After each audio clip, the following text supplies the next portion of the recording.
সবাইকে Bangla study success চ্যানেলে স্বাগত। আজকের আমি তোমার নবম শ্রেণীর দ্বিতীয় পর্যায়ক্রমিক মূল্যায়নের বাংলার সমস্ত ছোট প্রশ্নের উত্তর করাবো। প্রথমে 1 নম্বর স্কুল, প্রথমে সিলেবাসটা দেখে নেব।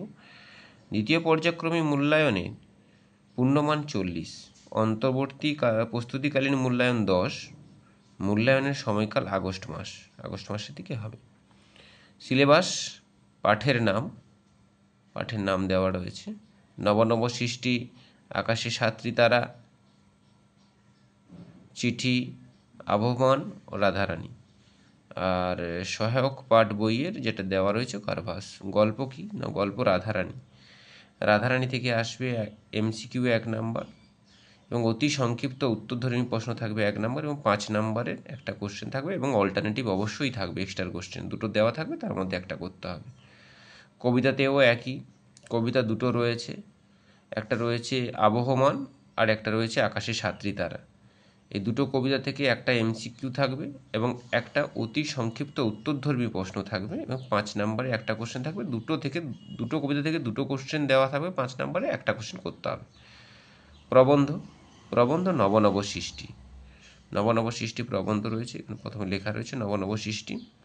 MCQ থাকবে 1 নম্বরে এবং অতি সংক্ষিপ্ত উত্তরধর্মী প্রশ্ন থাকবে 1 নম্বরে, 5 নম্বরে থাকবে একটা, অর্থাৎ টোটাল 7 নাম্বার। 5 নম্বরে যে একটা থাকবে ওখানে দুটো কোশ্চেন দেওয়া থাকবে, একটা করতে হবে। চিঠি গল্প রয়েছে, স্বামী বিবেকানন্দের চিঠি গল্প থেকে MCQ 1 নাম্বার, অতি সংক্ষিপ্ত উত্তরধর্মী প্রশ্ন 1 নাম্বার এবং 5 নম্বরে একটা থাকবে, অর্থাৎ এখানেও একই, দুটো কোশ্চেন দেওয়া থাকবে, একটা করতে হবে। সহায়ক গ্রন্থ যেটা দেওয়া রয়েছে, অর্থাৎ সহায়ক গ্রন্থ যে কারভাস কী রয়েছে, MCQ থাকবে একটা, অতি সংক্ষিপ্ত উত্তরধর্মী প্রশ্ন থাকবে একটা এবং 5 নম্বরের একটা থাকবে। এখানেও এক্সট্রা কোশ্চেন দেওয়া থাকবে, সেটা করতে হবে, টোটাল 7 নাম্বার। ব্যাকরণ থাকবে, ব্যাকরণ কী কী দেওয়া আছে দেখো। বাংলার শব্দ ভাণ্ডার দেওয়া আছে, শব্দ পদ দেওয়া আছে, বিশেষণ, সর্বনাম, বিস্তারিত আলোচনা। এটা MCQ থাকবে 2 নাম্বার এবং অতি সংক্ষিপ্ত উত্তরধর্মী প্রশ্ন থাকবে 3 নাম্বার, টোটাল 5 নাম্বারে থাকবে। তাহলে চলো তোমাদের প্রথম স্কুল যেটা দেওয়া রয়েছে সেই প্রথম স্কুলে শর্ট কোশ্চেনগুলো সমস্তগুলো করিয়ে দেওয়া যাক।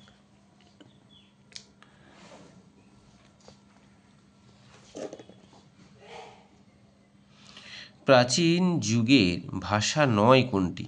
প্রাচীন যুগের ভাষা নয় হিব্রু। গঙ্গাসাগরের ঢেউয়ে ডুবে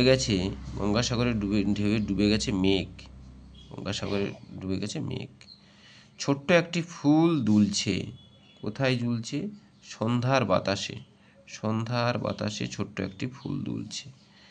কাল তার উত্তর দিয়েছি। কাল বলতে যে তারিখ বোঝানো হয়েছে 30শে জুলাই, কাল বলতে 30শে জুলাইয়ের কথা বোঝানো হয়েছে। রাধারানী হ্রদ দেখতে গিয়েছিল মাহেশের হ্রদ দেখতে গিয়েছিল, মাহেশের হ্রদ। ঢেঁড়স একটি দেশি শব্দ। আচ্ছা, প্রফেসর শঙ্কু আবিষ্কৃত পাখি পোড়ানো যন্ত্রটির নাম, এটা হচ্ছে অর্নিথন যন্ত্র। রাধারানী গল্পে, এবারে হচ্ছে অতি সংক্ষিপ্ত উত্তরধর্মী প্রশ্ন। রাধারানী গল্পে যে নোটের কথা এসেছে তাতে কার নাম লেখা ছিল? উত্তর দেওয়া আছে দেখো, রুক্মিণী কুমার রায়ের নাম লেখা ছিল।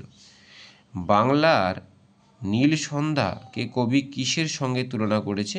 অ্যান্সার এখানে করে দিয়েছি, কেশবতী কন্যার সঙ্গে তুলনা করেছে। সারাটা দিন আপন মনে ঘাসের গন্ধ মাখে, কে এমনটি করে থাকে? গ্রাম বাংলার সৌন্দর্যে মুগ্ধ হয়ে ওঠা শহরবাসী বাঙালির কথা এখানে বলা হয়েছে, বা কে করে থাকে? শহরবাসী বাঙালির কথা এখানে বলা হয়েছে। মিস মুলারের সম্পূর্ণ নাম কি? Miss Henrietta